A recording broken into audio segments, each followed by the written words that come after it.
नमस्कार दोस्तों, हमारे YouTube चैनल पे आप सभी का हार्दिक स्वागत है। आज की इस वीडियो सत्र में हम बात करेंगे ब्रिज कार्यक्रम अंतर्गत कार्य पुस्तिकाओं का वितरण एवं उपयोग संबंधी दिशा निर्देश 2022-23 के बारे में। सत्र पर्यंत उपचारात्मक शिक्षण इसके अंतर्गत करवाया जाना है। कार्य पुस्तिकाओं के वितरण की शाला दर्पण पर एंट्री भी करनी होगी और विद्यार्थियों का एंडलाइन असेसमेंट और विद्यार्थीवार पोर्टफोलियो भी करना होगा संधारित। ये सारी जानकारी हम आज की इस वीडियो के दौरान देखने वाले हैं, तो आप वीडियो को शुरू से अंत तक जरूर वॉच करें। यदि आपने हमारे चैनल पर पहली बार विजिट किया है तो चैनल को सब्सक्राइब अवश्य कर लें, घंटी को प्रेस कर दें ताकि इस प्रकार की महत्वपूर्ण एजुकेशन वीडियोस की अपडेट्स आपको समय पर मिलती रहे। शिक्षा परिषद द्वारा प्रसारित ब्रिज कार्यक्रम के अंतर्गत कार्य पुस्तिकाओं का वितरण और उपयोग से संबंधित दिशा निर्देश सत्र 2022-23। सबसे पहले हम देख लेते हैं कि ये ब्रिज कार्यक्रम की आवश्यकता क्यों पड़ी है। कोविड-19 की कठिन परिस्थितियों के मद्देनजर विद्यालय में कक्षा कक्षीय गतिविधियां लंबे समय तक संचालित नहीं हो सकी हैं, जिससे विद्यार्थियों में अधिगम अंतराल उत्पन्न हुआ है और कोरोना काल के दौरान शिक्षा में हुए नुकसान की भरपाई के लिए सत्र 2022-23 में स्कूली विद्यार्थियों के लिए 3 माह की अवधि के लिए ब्रिज कार्यक्रम संचालित किया जाना है। विद्यार्थियों में सीखने की निरंतरता बनाए रखने और अधिगम अंतराल को कम करने के उद्देश्य से कक्षा 1 से 8 तक के विद्यार्थियों हेतु बुनियादी दक्षताओं के आधार पर हिंदी, अंग्रेजी व गणित विषय की कार्य पुस्तिकाएं तैयार की गई। कार्य पुस्तिकाओं में सम्मिलित कार्य पत्रकों में गतिविधि आधारित शिक्षण सामग्री का समावेश किया गया, जिस पर शिक्षकों के मार्गदर्शन में विद्यार्थियों द्वारा अभ्यास कार्य किया जाना है। यानी कि ये यहाँ पे कारण बताए गए हैं। अब यहाँ पे हम देख लेते हैं कि कार्य पुस्तिकाओं का वितरण किस प्रकार से करना है, कौन कौन सी कार्य पुस्तिकाएं हैं। तो सभी कक्षाओं के लिए हिंदी, गणित और अंग्रेजी की है, कक्षा 1 से 8 तक के लिए है। और यहाँ पे कार्य पुस्तिकाओं के नाम बताए गए, जैसे कक्षा 1 के लिए प्रथम, कक्षा 2 के लिए पल्लव, कक्षा 3 के लिए पहल, कक्षा 4-5 के लिए प्रयास, कक्षा 6-7 के लिए प्रवाह और कक्षा 8 के लिए प्रखर। विशेष विवरण यहाँ पे दिया गया है, जैसे प्रथम क्लास के लिए जो कार्य पुस्तिका है वह कक्षा स्तर के अनुरूप है, पल्लव कक्षा स्तर के अनुरूप है, पहल है वो कक्षा 1 व 2 के सीखने के प्रतिफल के अनुसार, प्रयास है वो कक्षा 2, 3 और 4 के सीखने के प्रतिफल के अनुसार, कक्षा 4, 5 और 6 के सीखने के प्रतिफल के अनुसार यहाँ प्रवाह कार्य पुस्तिका, और प्रखर जो कार्य पुस्तिका कक्षा 8 के लिए है वह कक्षा 5, 6 और 7 के सीखने के प्रतिफल के अनुसार है। ये कार्य पुस्तिकाओं के नाम और उनके स्तर हैं। अब यहाँ पे देखते हैं कि कक्षा 1 व 2 की कार्य पुस्तिकाएं कक्षा स्तर के सीखने के प्रतिफल अनुरूप गतिविधियों को सम्मिलित करते हुए तैयार की गई है। ब्रिज कार्यक्रम के अंतर्गत अधिगम अंतराल को कम करने हेतु कक्षा 3 से 8 की कार्य पुस्तिकाओं में निम्नानुसार सामग्री सम्मिलित की गई है। और ये सामग्री क्या है वो देख लेते हैं। कार्य पुस्तिका के प्रारंभ में बेसलाइन से पूर्व अभ्यास हेतु कार्य पत्रक दिए गए। प्रारंभिक अभ्यास के उपरांत बेसलाइन हेतु प्रारूप सम्मिलित किया गया है और संपूर्ण कार्य पुस्तिका को 2 भागों में बांटा गया है। पहला भाग है ब्रिज कोर्स और दूसरा है सत्र पर्यंत उपचारात्मक शिक्षण। अब इन दोनों को हम विस्तार से थोड़ा सा देख लेते हैं कि इनमें क्या है। जो ब्रिज कोर्स है, जो पहला पार्ट है इसका, उसमें कक्षा 3 से 8 के विद्यार्थियों को कार्य पुस्तिका के प्रथम भाग यानी ब्रिज कोर्स के कार्य पत्रकों पर अभ्यास कार्य कराया जाना है, जो 3 माह तक संचालित होगा। कार्य पत्रकों के मध्य नियमित अंतराल पर गतिविधि एवं आकलन पत्रक भी सम्मिलित किए गए हैं। आकलन पत्रक के माध्यम से विद्यार्थियों के सीखने का आकलन किया जाना है। और ब्रिज कोर्स के प्रारंभ में प्रत्येक विद्यार्थी का प्रारंभिक मूल्यांकन यानी कि बेस लाइन असेसमेंट करना है। बेस लाइन हेतु प्रारूप आकलन पत्रक कार्य पुस्तिका के प्रारंभ में दिया हुआ है। बेस लाइन के माध्यम से विद्यार्थियों के अधिगम के प्रारंभिक स्तर का पता चल सकेगा। और यहाँ पे हम देखते हैं कि सत्र पर्यंत जो उपचारात्मक शिक्षण है, यानी दूसरा जो पार्ट है, उस पार्ट का क्या महत्व है। मध्यावधि आकलन की उपलब्धि के आधार पर विद्यार्थियों के सीखने के स्तरानुसार समूह बनाकर वर्ष पर्यंत उपचारात्मक शिक्षण संचालित किया जाना है।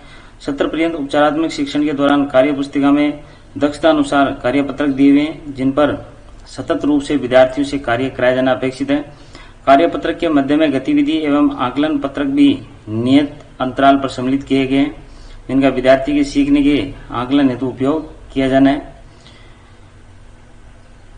ये सत्र पर्यंत उपचारात्मक शिक्षण के बारे में जानकारी होगी। अब यहाँ पे हम देखते हैं कि जिला स्तर पर किए जाने वाले कार्य और उनके दायित्व हैं।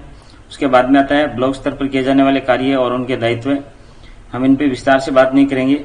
हम यहाँ पे शुरू करते हैं पीओ और सीआरसी स्तर से किए जाने वाले कार्य और उनके दायित्व हैं। यानी कि पीओ सीआरसी शाला दर्पण पर कक्षा व नामांकन के अनुसार अपने क्षेत्र के समस्त विद्यालयों के लिए कार्य पुस्तिका ब्लॉक कार्यालय से पहले प्राप्त करेंगे। ये पहला चरण होगा।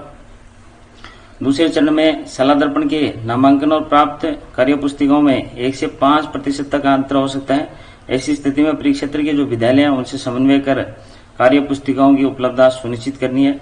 ब्लॉक से कार्य पुस्तिका लाने का जो वे है वह पीओ और सीआरसी स्तर से ही बयान किया जाएगा। कार्य पुस्तिका प्राप्ति के 2 दिवस में अपने परिक्षेत्र के समस्त विद्यालयों में कार्य पुस्तिका का वितरण सुनिश्चित करना है।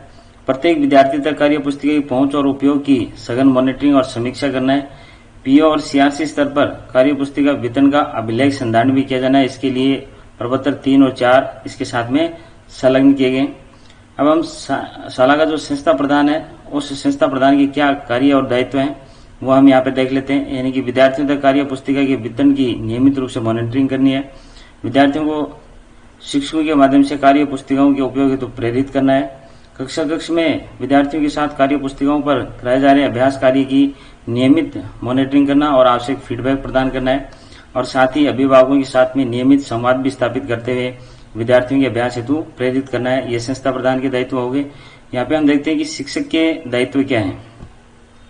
तो शिक्षक को कक्षावार नामांकित समस्त विद्यार्थियों को 5 दिवस के अंदर कार्य पुस्तिकाएं वितरित करवानी है। कक्षा 1 व 2 के विद्यार्थियों हेतु कक्षा स्तर के अनुरूप तैयार कार्य पुस्तिकाएं उपलब्ध करवाई जानी है। और ये यहाँ पे जो हमने पूर्व में देखा है उसी के अनुरूप हिंदी, अंग्रेजी और गणित की कक्षा 1 की प्रथम यानी कि कार्य पुस्तिका का नाम है। कक्षा 2 के लिए पल्लव, कक्षा 3 के लिए पहल, कक्षा 4-5 के लिए प्रयास, कक्षा 6-7 के लिए प्रवाह और कक्षा 8 के लिए प्रखर कार्य पुस्तिका वितरित की जानी है। विद्यार्थियों का प्रारंभिक मूल्यांकन करते हुए समीक्षा की जानी है। विद्यार्थियों को कार्य पुस्तिकाओं में निरंतर अभ्यास हेतु प्रेरित करना है और विद्यार्थियों द्वारा महसूस की जाने वाली कठिनाइयों का निराकरण करना है। विद्यार्थियों द्वारा किए जा रहे अभ्यास कार्य की आकलन प्रपत्रों के माध्यम से समीक्षा करनी है। और साथ ही जो बेहद इंपॉर्टेंट है, नियमित अंतराल पर विद्यार्थियों की सीखने का आकलन करना, मध्यावधि व सत्र के अंत में एंडलाइन असेसमेंट को पूर्ण कराना। और उस लास्ट में आता है बेस लाइन, मिड लाइन और एंड लाइन के पत्रकों को विद्यार्थीवार पोर्टफोलियो में संधारित करना है। अभिभावकों से भी अपेक्षा की गई है, यानी कि विद्यार्थियों को कार्य पुस्तिका पर कार्य करने हेतु प्रेरित किया जाए और विद्यालय में शिक्षक और संस्था प्रधान के साथ निरंतर समन्वय अभिभावक बनाए रखेंगे। कार्य पुस्तिका का वितरण हमें रिकॉर्ड के द्वारा संधारित करना है और जो रिकॉर्ड संधारित करना है वह है कि हमें इसकी शाला दर्पण पर प्रविष्टि करनी है। शाला दर्पण प्रविष्टि की यहाँ पे एक शेड्यूल बताया हुआ है। शाला दर्पण पे जाना है, उसके बाद में स्कीम मेन्यू में जाना है, फिर टेक्स्ट बुक में जाना है और वर्कबुक का यहाँ पे आपको ऑप्शन मिलेगा। तो यहाँ पे आपको वर्कबुक में कार्य पुस्तिकाओं की वितरण की प्रविष्टि की जानी है, किस छात्र को कौन सी कार्य पुस्तिका वितरित की गई है।